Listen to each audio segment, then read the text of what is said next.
So ayun mga ka-Promdi, tuturo ko po sa inyo ang technique sa pagkakayod po ng nyog. Yan. So sa mga hindi po nakakaalam, sa mga hindi pa sanay magkayod ng nyog, no?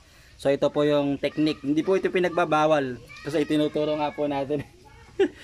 So ang una po natin, yung iba kasi mga ka-Promdi, lalo yung hindi sanay, ginagawa, kinakayod una sa bandang gitna. Ang tendency niya, pag kinayod nyo po yan sa bandang gitna mga ka-Promdi, ay matutuklap po pati itong gilid.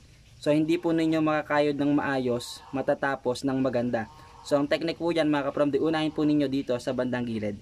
Saka po ninyo kakayurin yung bandang gitna. So pakita po natin. Yan po, gilid lang muna mga ka-Promdi. Ingat po kayo at baka mapadagi po dito sa talim ang inyong mga kamay. Ay kayod din po yan, dugo po yan, no? So dapat maingat paghawak dito. So gumagamit po ng persa. Ito po pang persa, ito sa kabila naman ang pang-alalay. So para makahid po siya, ito po yung dumidiin.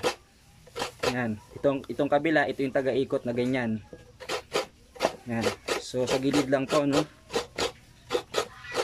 Puro gilid lang muna natin papatamain yung pinaka. Yan o, pag ganyan, gilid lang.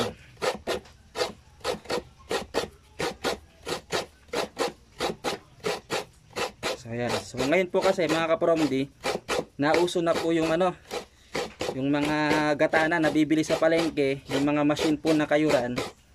So binira na po ang nagkakayod. Sa mga probinsya na lang po halos may mga kayuran yung bawat bahay. Ito kasi Kuya Bong, itong kayuran, isa to sa kayamanan no? Ng isang bahay. Actually, pinagtatalunan pa yung mga kayuran, lalo yung mga minana pa sa mga lolo't lola.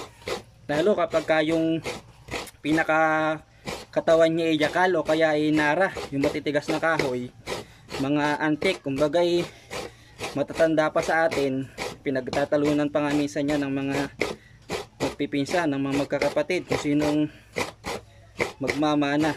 So ganyan po itsura niya sa gilid. So maganda po yung style, no? So pagka ganyan na halos kita na yung bao, pwede nyo na rin banatan yung gitna niya. Ganyan. Then bago po maubos yung gitna, gilid po ulit.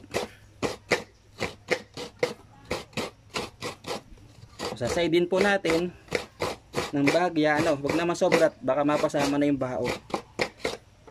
So gilid-gilid lang, yan. Then finishing touch, itong gitna. Yan. So pagka ganito pwede na to, hindi na masyadong sayang, no? So yung mga ka-Promdi, ang technique sa pagkakayod ng nyog. For more updates, follow nyo po at baka share na rin po ang ating mga video. Salamat po.